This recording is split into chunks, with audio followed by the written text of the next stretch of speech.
Aujourd'hui, nous allons revoir comment tracer le symétrique d'une figure par rapport à un point. C'est donc une symétrie dite centrale. Alors, une première chose pour s'y retrouver, la plupart du temps ce sera fait. Si jamais votre figure n'est pas nommée, ce sera très utile pour vous de nommer les points afin de mieux vous y retrouver.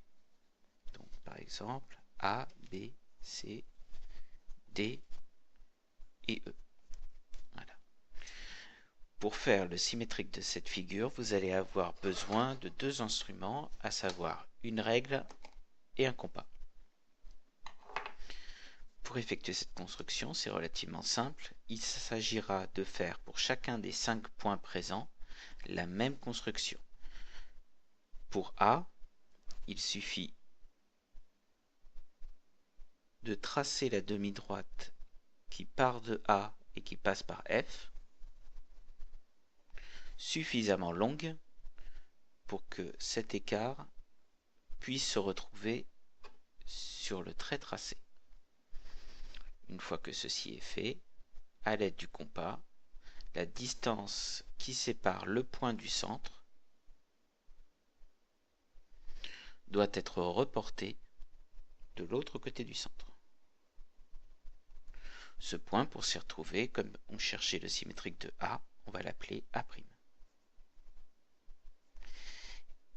Et c'est à peu près tout, puisque en fait, nous allons répéter l'opération pour chacun des 5 points de la figure. Pour B étant très proche de F, je n'ai pas besoin de tracer un grand trait. Et faire cette méthode-là va m'aider beaucoup, puisque moins j'ai de traits, et moins j'ai de traits longs, et plus ma figure sera facile à comprendre à la fin. Voici pour B'. Pour C, et on trace le trait qui commence par C et qui passe par F, ceci étant bien sûr une demi-droite,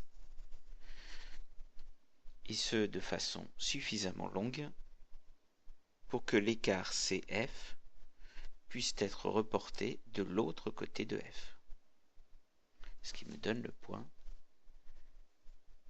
C'. Pour E, l'écart de E à F étant beaucoup plus long,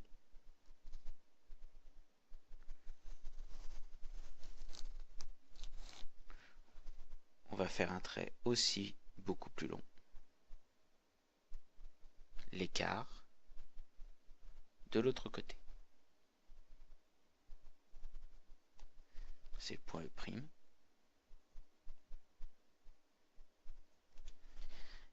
Il me reste encore D à faire.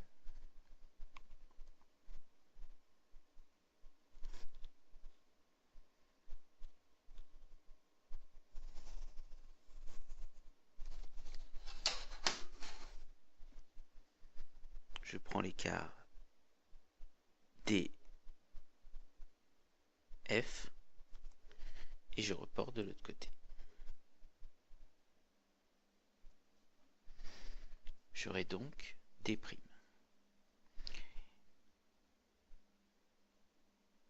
Arrivé ici, il est temps de vous donner deux petits conseils pour réussir votre symétrie centrale le plus facilement possible. La première erreur qu'il ne faut pas faire et qui fait que beaucoup d'élèves se mélangent un peu dans leur construction, c'est qu'ils veulent absolument tracer tout de suite tous les traits passant par le centre de la symétrie. Le problème, c'est que à force de tracer tous les traits, ils en oublient par rapport à quel point ils le font.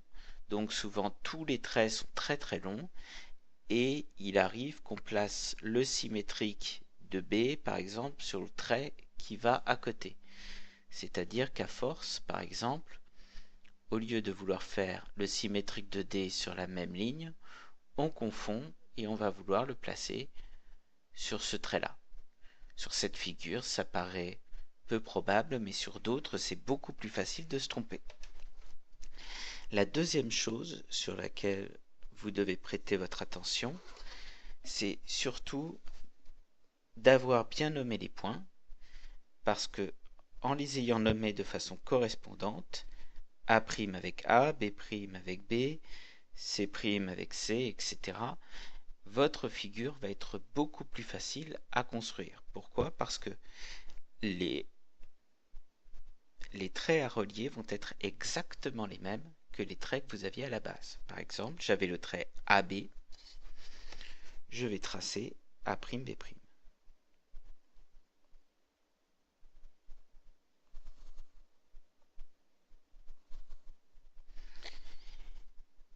Là, vous ne le remarquez peut-être pas, mais j'ai fait une légère différence de tracé.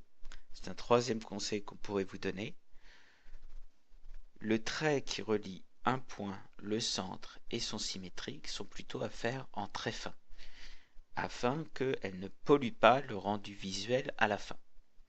Par contre, les traits qui vont relier deux points symétriques entre eux, A'B' reliés comme l'étaient A et B, devraient être faits de façon plus forte, plus épaisse, afin qu'à la fin ils ressortent. Ça vous permettra de ne pas avoir à tracer la figure finale à l'encre et ainsi éviter la colère de votre professeur. J'avais déjà tracé AB, A'B', je vais tracer BC, B', C'.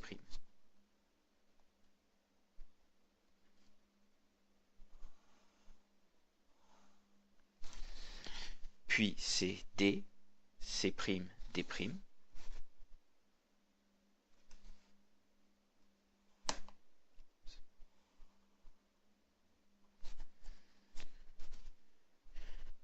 Puis DE, D', E'.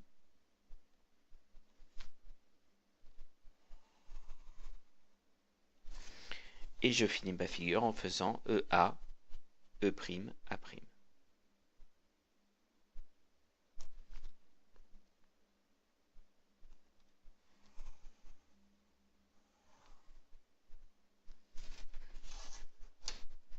Et voilà. Vous avez tout ce que le professeur attend de vous pour avoir une excellente note, c'est-à-dire les tracés de construction sont faits, la figure n'est pas trop lourde, ce qui a été aidé par deux choses. Premièrement, vos traits de construction ont été faits de façon très fine. Et deuxièmement, vous avez tenu compte de l'écart entre le point et son centre, afin que le trait ne déborde pas et qu'on n'ait pas une figure qu'on appellerait étoilée, c'est-à-dire où tous les traits partent de façon infinie. Vous pourriez vous dire, oui, mais c'est une demi-droite. Une demi-droite, ça ne s'arrête pas. En soi, vous avez raison, mais il ne faut pas oublier qu'on ne vous demande pas vraiment la demi-droite. La demi-droite est pour vous un moyen d'obtenir le symétrique. Il faut laisser la demi-droite, mais au-delà de ça, elle n'est pas utile.